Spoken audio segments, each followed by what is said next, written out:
For 7 years, Alistair Vance still called out his Sera's name when he was drunk, even to me. "Sera, please, don't leave me." I'd softly agree, then take out his hearing aid and whisper Liam's name to him. He always believed I was so madly in love with him that I'd willingly play the substitute. Until Liam, who was supposed to have died 7 years ago, suddenly returned. Seeing the divorce papers I handed him, Alistair's eyes blazed. "You never loved me?" "Of course not. Don't you have anything to say to me?" I smiled gently. "Thanks for the 5 million. Otherwise, I still wouldn't have found him." The day news of Serafina Hayes' divorce spread back home. I was with Alistair Vance at the hospital for his follow-up. His permanently damaged hearing was beyond recovery, and his leg still couldn't walk. But hearing that the culprit behind it all was back in the country, a flicker of joy still crossed his usually indifferent eyes. That evening, he got drunk. His eyes hazy. He held my hand and whispered, "Sera, now that you're back, don't ever leave me again." I obediently said, "Okay, I won't leave you." But he looked at me again, his expression slowly fading. "You're not Sera." My movements stilled. Alistair grabbed the small blanket draped over his wheelchair and flung it at my face. "Just because you have a face like Sera's, you think you can be her? You don't deserve her, Audrey. If there's nothing else, get out." His tone was calm, unhurried, as always. The blanket didn't hit hard, but it felt like a slap across my face. A wave of intense humiliation washed over me, pulling me back years. I was 18, the night before my art school auditions. It was Serafina Hayes, Alistair's white moonlight, who tore up all my paintings. She took a small silver hammer, studded with jewels, and systematically broke my fingers, one by one. Even after they healed, my hands would tremble uncontrollably the moment I picked up a paintbrush. I could never paint again. Alistair found me, acting as Serafina's protector. He pushed a check across the table. "If it's not enough, name your price." I gripped my trembling hands, biting back the urge to scream at him. "What's the use of your money? My dreams, my future." She destroyed them all. Then, Alistair, sitting across from me, smiled. He looked at me with an expression of gentle contempt. "Just take it. Aren't your dreams just a way for people like you to earn a little more cash?" Back then, he was aloof and aristocratic, just 23, already the youngest head of the Vance family. He looked down on me, completely. Neither we, nor anyone else in the Vance family, would have guessed then. Alistair and I would marry 2 years later, on my 20th birthday. It was also Liam Carter's 4th year as a police officer. He fell into the open sea while rescuing our citizens kidnapped by pirates. The country searched that sea for a month afterward, but he was never found. They all said Liam was dead. I was in a daze for 2 months, on the verge of a breakdown. But then, in the corner of a blurry photo on a hidden overseas website, I saw his figure. The image quality was terrible, but Liam and I had known each other for over 10 years, and I had a gut feeling that was him. Still, finding him based on that photo was like searching for a needle in a haystack. I needed a lot of money. That's when it happened. Serafina Hayes abandoned Alistair, who was injured because of her, and went abroad to get married. And Alistair, once healed, found me. Serafina Hayes returned 7 nights later, late at night. Alistair had specially sent people to wait at the airport for a whole day to pick her up. Compared to her triumphant departure, Serafina looked considerably more haggard. She wore a simple white dress, her expression stubborn. "Alistair, you still remember me?" Her gaze shifted to me in the corner, and she suddenly froze. A moment later, she shrieked, almost losing control. "Audrey Stone, you poor, cheap knockoff. What are you doing here?" I silently watched her. Alistair calmly stated, "She is my wife now." Serafina looked incredulous, her eyes red as she demanded, "What do you mean by this? You said you'd wait for me forever, and now, you can like this kind of person?" She stood stubbornly, tears streaming down her face. That face, which was 70% similar to mine, held a fragile beauty. Alistair turned his head and ordered me, "Push me over there." The wheelchair was pushed in front of Serafina. Alistair took her hand, sighing softly. "Sera, you were gone so long. I missed you too. She's just a cheap stand-in. Don't mind her." "Oh, so she's just a stand-in." She picked up the steaming cup of water from the table and threw it straight at my face. "Now that I'm back, can I be annoyed by this knockoff face?" Alistair didn't spare me a glance, just looked at her with indulgent understanding. "Of course, you can." The liquid streamed down my neck, soaking my clothes, leaving a burning sensation on my skin. I was in so much pain I could barely stand. Tears welled up instantly. "Why are you crying? Playing pitiful again, are we?" Serafina looked at me with disgust. "It's sickening." Alistair finally spared me a glance. He looked at my scalded red face, frowning slightly, and calmly said, Audrey Stone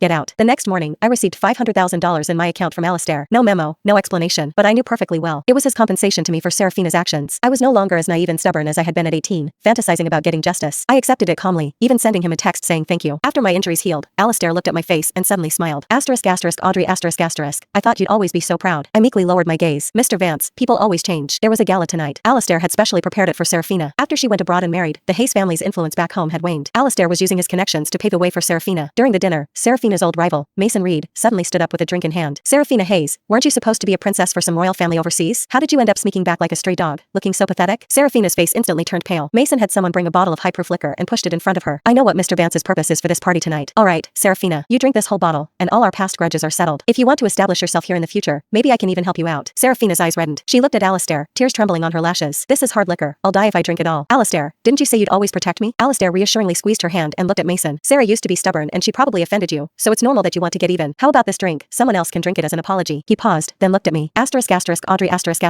Go drink it, then apologize to Mr. Reed." Mason leaned back in his chair, one hand on the backrest, looking amused. "If your wife agrees, I have no problem with it." The wounds on my face hadn't fully healed yet. The doctor had specifically told me not to drink. I froze in my chair, pinching my slightly trembling wrist, silently meeting Alistair's gaze. He calmly said, "I'll have my assistant transfer you $1 million after this." The atmosphere was still for a moment. I stood up, picked up the bottle, and tilted my head back, chugging it down. The intense burning sensation from the strong alcohol spread from my throat all the way to my chest. The potent fumes surged up, climbing my windpipe, making my eyes stream with tears. Mason's buddies applauded and cheered. "What a drinker! What a woman! Mr. Vance's wife is so fond of money. What? Was she poor in her last life?" Their tone was full of mockery. After I finished, I put down the bottle and bowed deeply to Mason. "Mr. Reed, I apologize for any past offenses. Please forgive me." Mason toyed with his glass and smiled. $1 million. Mr. Vance certainly has deep pockets. "All right, Serafina, our grudges are settled." The restroom outside the banquet hall was dimly lit, permeated with a faint, sweet scent. I clung to the toilet, throwing up until my vision blurred. My stomach and throat were numb with pain, so much so that when I saw streaks of fresh blood in the vomit, I realized it seemed I was quite seriously hurt. I forced my aching body to call 911. It wasn't until I was hooked up to N4 drip that I received a call from Alistair. Where are you? Did you get lost throwing up, or are you throwing a tantrum? His tone carried an implicit note of displeasure. I paused. At the hospital, on N4. He chuckled. Spending all these years with me has made you quite delicate, hasn't it? I didn't say anything, just looked up at the flickering fluorescent light above me. Perhaps the light was too harsh, stinging my eyes, filling them with tears. I'll have my driver pick you up from the hospital later. No one else takes care of me as thoroughly as you do. With that, Alistair hung up. He had injured his legs and ears saving Serafina back then. Serafina abandoned him and went abroad, and I married into the Vance family in her place. Because Alistair was paralyzed, we didn't even have a marital life. I, his wife in name only, was nothing more than his personal caregiver. When I got home late that night, Serafina was already asleep. Alistair was waiting for me in his study. He'd had some wine, looking at me hazily. The money has been transferred to your card. Okay, Audrey, don't blame me. Sera has never suffered any grievances since she was a child. She's not like you. I sniffled and softly said, I understand. Mr. Vance, I'd like to go abroad next month to see an art exhibition, if I may. Alistair smiled. Of course, you can. Audrey, see? Your so-called dreams are only worth this much money, aren't they? I said yes. Perhaps due to the alcohol. He leaned back in his wheelchair, eyelids heavy with drowsiness. Looking at that face, which was maybe 30% similar to the one in my memory, I reached out, took off his hearing aid, and spoke in a hoarse voice. Liam, just that one name, and tears streamed down my face uncontrollably. It's been 7 years. Please, let me find you next month, okay? Perhaps because I was going to look for him. That night, I dreamed of Liam again. We grew up in the same orphanage. He was always brave and had a strong sense of justice. Later, he became a SWAT officer. I wanted to study art, to go to art school, and he sent me all his income. Go to a good art studio. Don't skimp on materials. He came to visit me at school, ruffled my hair, and slipped me a debit card. You just pursue your dreams. Leave everything else to me, Audrey. I wanted to become a famous painter, to make Liam proud of me, but all of that was destroyed by Serafina Hayes. The second month after my fingers were broken, Liam returned from a mission. He almost lost his mind. The unit's expert marksman, capable of shooting accurately from thousands of yards away, his bullet never deviating from its trajectory. But he held my hand, trembling uncontrollably. He couldn't suppress the anger in his voice. I'll kill them. Don't say such things, Liam. I rested my head on his shoulder, closing my eyes wearily. I'm so tired. I need to sleep for a bit. For that entire month, my injuries healed slowly. Alistair kept sending people to torment me mentally. Every day, I woke up repeatedly from pain and nightmares. It wasn't until I leaned against Liam, smelling his familiar scent, that I finally relaxed. The Hayes family's influence was too great, and they had the Vance family allied with them. They produced a psychiatric diagnosis certificate for Serafina, and paid me a large sum for medical expenses. Liam was a man of integrity and honor, risking his life to protect others, but he was helpless against Serafina Hayes. After I recovered, he returned to his unit. Before he left, he held me and promised, one day, I'll see Serafina Hayes brought to justice. You believe me, Audrey? Tears streaming down my face, I nodded desperately. I had always believed him. I just didn't wait for him. With Alistair's relentless help, Serafina Hayes perfectly integrated back into the social circles within half a month of her return. The night before I was to leave the country, I dropped them off at a business meeting and prepared to head back. My flight is early tomorrow morning. I softly told Alistair, Mr. Vance, I'll head back and rest now. He nodded, his expression indifferent. Serafina, standing nearby, suddenly spoke up. Hold it. She held a glass of red wine, tilting her head slightly as she looked at me. I heard you're going abroad to see an art exhibition. Your hands are useless. You can't even hold a paintbrush. Audrey Stone, are you still dreaming of being a great artist? I ignored her and continued towards the door. She directly smashed the wine glass against my back. The wine splashed out, staining the back of my dress. Did I say you could leave? Serafina lowered her voice. Get back here and help me drink tonight. Anyway, you common folk, you're born to serve. I froze in place, unmoving. Alistair sighed softly, speaking to me with a resigned yet indulgent tone. Listen to Sera, Audrey. Otherwise, I'll have to cancel your flight for tomorrow. In that moment, I suddenly thought of Liam again. Back in the art studio, the first time Serafina Hayes publicly humiliated me, she pinched her nose, standing several feet away, and said loudly, it stinks. How dare people like you stay in the same art studio as us? That night, I called Liam. Are people born with different statuses, high or low? He was on his way to a mission then. The car window was open. The wind from the open field whistled through the phone into my ear. Liam's voice was slightly muffled, but it seemed to carry the force of a thunderclap. Audrey, all humans are born equal, no matter where they're born or raised. For example, right now, the same moon shines on all of us. Under Alistair's protection, no one dared to mention Serafina Hayes' messy divorce anymore. Everyone praised her instead. I hear Miss Hayes is a renowned painter and artist abroad. Her works are priceless. Even royal families from various countries compete to buy them. Serafina was very pleased, her smile elegant. You all flatter me. I just have a bit of talent for painting. She was allergic to alcohol, so she couldn't drink. I had to drink for her. That night, I went to the restroom several times to throw up. My neck broke out in red rashes. When I went back, I happened to hear people quietly discussing. That woman Serafina is with, is that Mr. Vance's wife? She looks so much like her. What wife? She's just a servant. She sold herself to be a stand-in for money, lost all her dignity. That knockoff will be kicked out of the family soon, won't she? A few people laughed, their eyes full of scorn. My back was soaked with cold sweat. I leaned against the hallway wall, trying to catch my breath. I opened my phone. Alistair had transferred another million. I hung Moonlight over the Wild in the exhibition. Sera is in a bad mood. Don't blame her. I knew. Recently, she was holding an art exhibition, and someone offered a high price, wanting her to paint another piece exactly like Moonlight over the Wild. But that painting wasn't by Serafina Hayes. It was a piece I painted after that phone call with Liam, when I was 17, staying up all night. Later, to raise money, I sold it for $20,000. After marrying Alistair, I found out he was the anonymous buyer. The wind in the wilderness had shape, and the moonlight shone equally on every piece of land. This was something Serafina Hayes, who constantly called people inferior, could never paint. The 7th year, I finally found the photographer who took that picture. Do you know where he is now? He shook his head. Seeing my disappointment, he hesitated, then lowered his voice. Actually, I photographed this person again 6 months ago. I stiffened abruptly. But the place where the photo was taken is very dangerous. If I expose it to you, I'll have to move from here immediately and move across the ocean. If you want it, you'll have to pay a high price. I was still 2 million short of the money I needed. After returning home, I found Alistair. Before he could say anything, Serafina Hayes, who was beside him, laughed. How shameless. Do you really think you're worth that much money? I ignored her, my gaze fixed on Alistair. Mr. Vance, whatever your terms, just name them. He met my desperate gaze, a slight, but still said, ***,